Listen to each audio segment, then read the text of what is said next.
Welcome to our lesson about creating component. Let's click on the Create icon in the Component panel. First thing to do is give our new component a name. I'm going to call it Mount-01.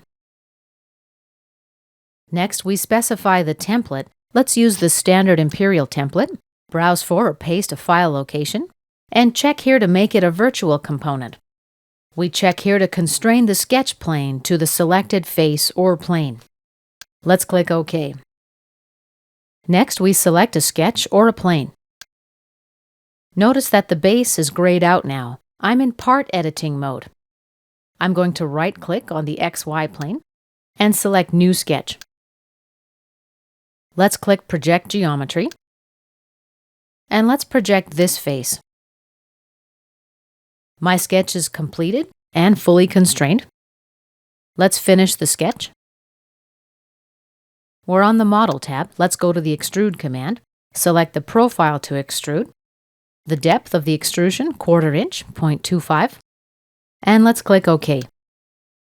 And let's click Return to go back to the assembly environment. Currently, the browser tree displays in Assembly View. Let's switch to Modeling View. Let's expand Extrusion 1 and expand Sketch 1. Here we have a reference. When I mouse over this node, the references are highlighted in the graphic area. If I try to grab and move my part right in the graphic area, I'm not able to do so because the part is fully constrained. And let's collapse Mount 1 and create a second part. Create. We'll call it Mount-02. We'll stick with the standard Imperial template, and it'll be located in the folder for this lesson, 05. Let's uncheck Constrain Sketch to selected face or plane. And let's click OK. Now we'll select this face. Let's expand the Origin folder, and let's right-click on the XY plane, New Sketch.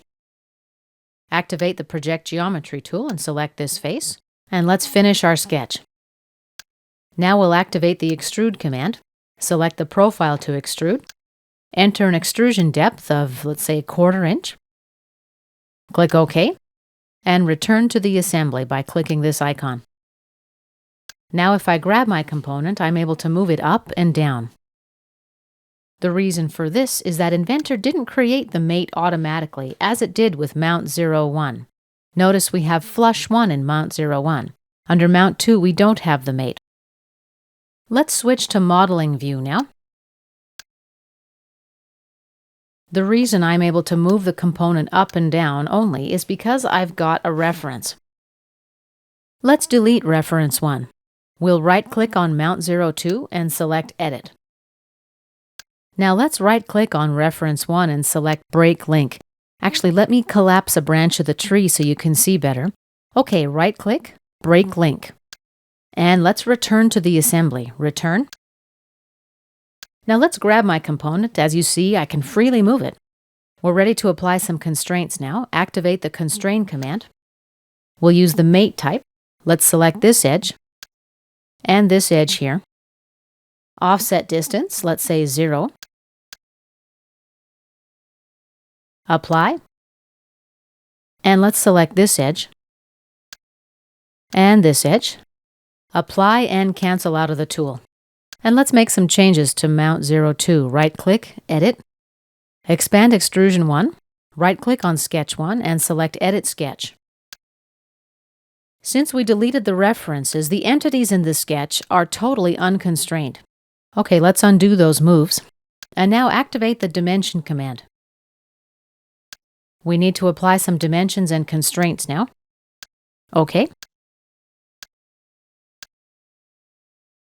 And OK here as well. Let's finish the sketch and return to the assembly environment. And this concludes our lesson about creating components.